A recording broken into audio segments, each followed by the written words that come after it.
புராணம் தோன்றிய கதை. முன்னொரு சமயம் தெய்வ திருவருள் பொங்கும் காசி க்ஷேத்திரத்தில் நான்முகன் நாமகளுடன் தங்கியிருந்தார். நான்முகன் சிருஷ்டிகர்மா சீராக நடக்க சிவபெருமான் திருவருளை வேண்டி தவம் இருந்தார்.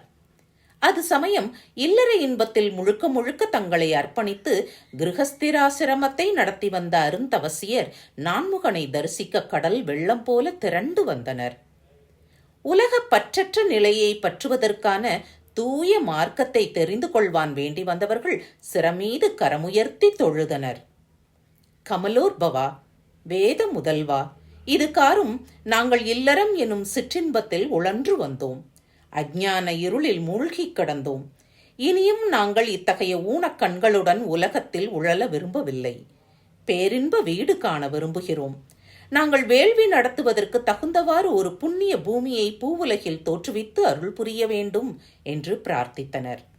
தவசியரின் விண்ணப்பத்தை செவிமடுத்த சதுர்முகன் அவர்களுக்கு பேரருள் புரிய திருவருள் கொண்டார். நான்முகன் தர்பை புல் ஒன்றை எடுத்தார். சக்கரமாகச் சுழற்றினார். தவசியர்களை திருநோக்கம் செய்தார். அருந்தவத்தீர், இந்த சக்கர உருளை பவித்திரமானது. இதனை யாம் உருட்டி விடுவோம். உருண்டோடும் சக்கரத்தை பின்தொடர்ந்து செல்வீர். இச்சக்கரமானது மேற்கொண்டு உருளாமல் எத்தலத்தில் தங்கி விடுகிறதோ அத்தலத்தையே உங்கள் தவத்திற்கு உகந்த தலமாக ஏற்றுக்கொள்ளுங்கள். அந்த திருத்தலத்திற்கு நைமிச்சாரண்யம் என்று நாமம் சூட்டுவீர். அத்திருத்தலத்தில் தவமிருந்து லோக மாயையிலிருந்து விடுபடுவீர். சதுர்முகன் நைமிஷம் என்னும் சக்கரத்தை உருட்டிவிட்டார். சக்கரம் உருண்டோடத் தொடங்கியது. தவசியரும் பிரம்மனை பணிந்து சக்கரத்தை தொடர்ந்தனர். நைமிசம் பற்பல இடங்களில் உருண்டு இறுதியில் ஓரிடத்தில் தங்கியது. யோகியர் மகிழ்ச்சி வெள்ளத்தில் மூழ்கினர்.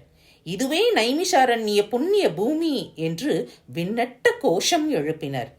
நைமிச்சாரண்ய வனம் பகீரதனுக்காக கங்கை நதி பாய்ந்து வந்த புண்ணியத்தை பெற்ற திருத்தலம். விரிசடை பெருமானின் திருமுடியை அலங்கரிக்கும் மலர்களின் நறுமணத்தினால் கங்கை நதி பாயும் நைமிஷாரண்யம் மேன்மேலும் புண்ணியத்தை பெற்றது.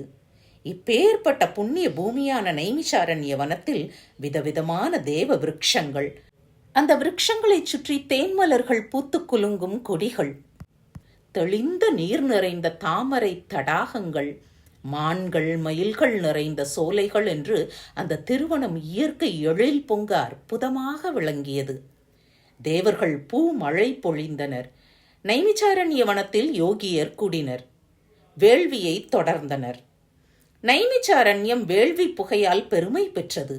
அஷ்ட திக்குகளிலிருந்தும் நைஷ்டிக்க பிரம்மச்சாரியர்களான யோகியர் வந்தனர். ஒரு நாள் சூத்தமா முனிவரும் வந்தார். சூத்தமா முனிவர் மாபெரும் தபஸ்வி, பிரம்ம தேஜஸ் நிறைந்தவர், 14 புராணங்களையும் கற்றுத் தெளிந்த வித்தகர், சத்தியவதியின் புத்திரரான வியாச பகவானின் சீடர், ஈசனின் நேசனாம் சிவனருட்செல்வர், அல்லும் பகலும் திருச்சடை பரமனின் பதமலர் போற்றும் திருவருட்செல்வர். நைமிச்சாரண்ய முனிவர்கள் சூத்தமா முனிவரை தொழுது பணிந்து பூரண பொற்கும்ப கலசங்கள் கொண்டு வரவேற்று உபசரித்தனர்.